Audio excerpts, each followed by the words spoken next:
Greetings one all, how's everyone doing? Let's get this view screen out of my way so I'm not looking at it. Bad habit I'm trying to correct.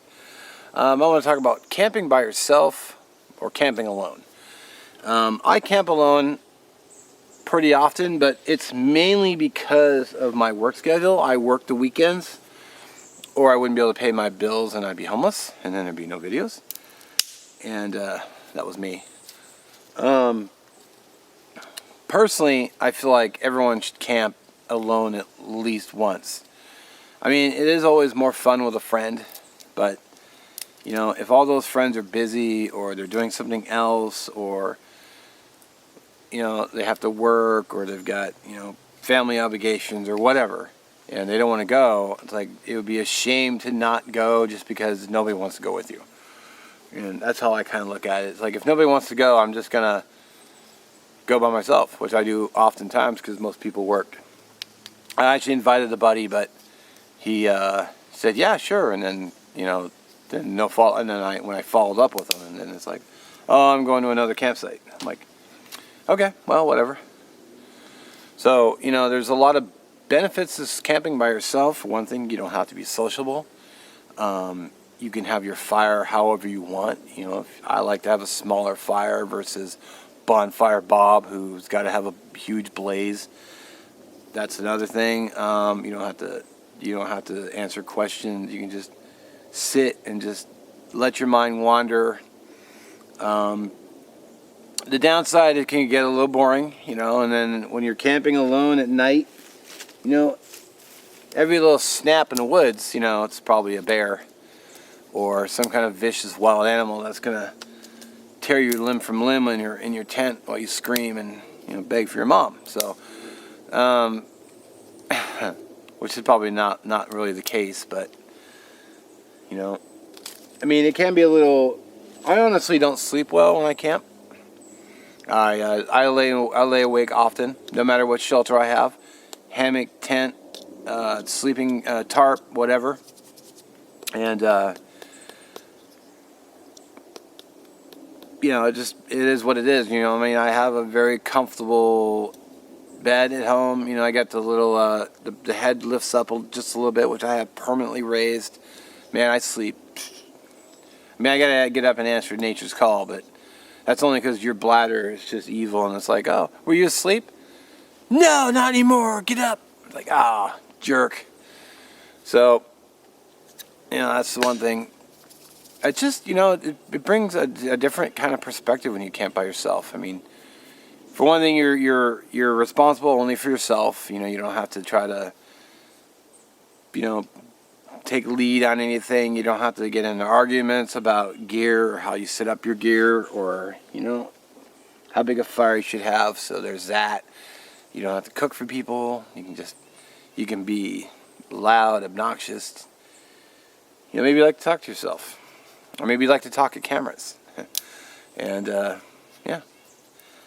So, you know, I always suggest that people camp alone. It can be fun. You know, I mean, it can be boring, but it can be fun. But if you're bored on an outing, there's nothing wrong with bailing. And how I would start, if you're thinking about trying it, start with day trips. Go out in the woods, sit out there by yourself, do a fire, or bring a stove, or whatever you're going to cook on, or pack a sandwich. You know, stop by Subway and get a foot long. Doesn't matter. You know, you can do. I mean, I've done videos on. You know, you can come out there with ramen. You can go out there with a cup of noodle. You can go out there with any stove you can buy. You know, either canister or fuel. It gives you a chance to play with. You know, if you have a new stove, it gives you a chance to test it, practice with it, use it. You can build shelters if you got the materials around. You can string up hammocks. You can put up a tent and just take a nap. You know, and then just when the sun starts to go down, just pack up and go home. I always disperse camp. I don't like going to campgrounds. You know, if you're going to camp by yourself, you could start off at a pay site.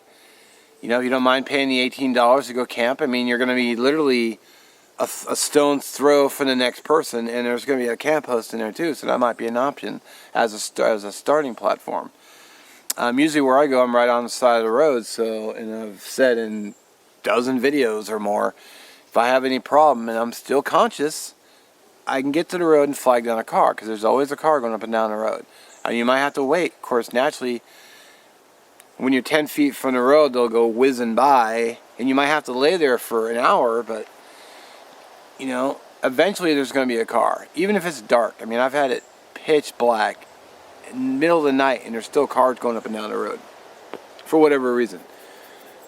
So I'm sure, you know, if I saw somebody laying on the road and they were flagging me down, I would absolutely stop. I mean, it wouldn't even be a question. Like, oh, everything okay? Oh, yeah, I'm hurt. It's like, I'll take you to town. No questions asked. I mean, they get in a car and, you know, and I would take them to wherever they wanted to go, because, you know, it would be uncool not to. So I would start with day trips. Definitely leave a plan. Tell someone where you're going to be. You know, that always, even if you're kind of spooked, you still have that peace of mind that someone knows where you are.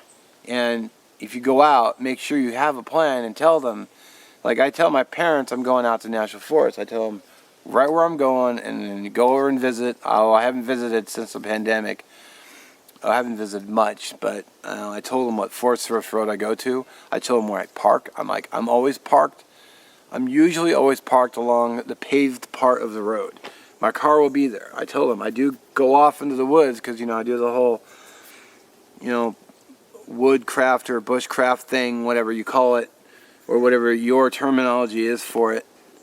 I always say I go off into the woods. So, you know, it's usually not that far. So, you know, I'm sure a search and rescue dog would find me in a heartbeat. You know, I mean, you could always leave a piece of clothing at your car and just say, well, I'm going to leave a sock on the tire, passenger side tire, so if they bring a dog out, dog can get a sniff, find you in a heartbeat, because those dogs are pretty good. So that's an option. So what was it? There was pay campsites starting off if you want. There's leave a plan. There's always tell someone where you're going to be. There's day trips you can do until you're more comfortable. I mean, I've probably done more day trips than I have overnighters. But that's mostly because of time and work, and, you know, I might be pissing down rain one day and then sunny the next day. So I'll stay home one day, watch a movie or whatever, just do some stuff around the house. Or like today I got some stuff to do, so I can take care of errands, and then maybe the next day you can head out.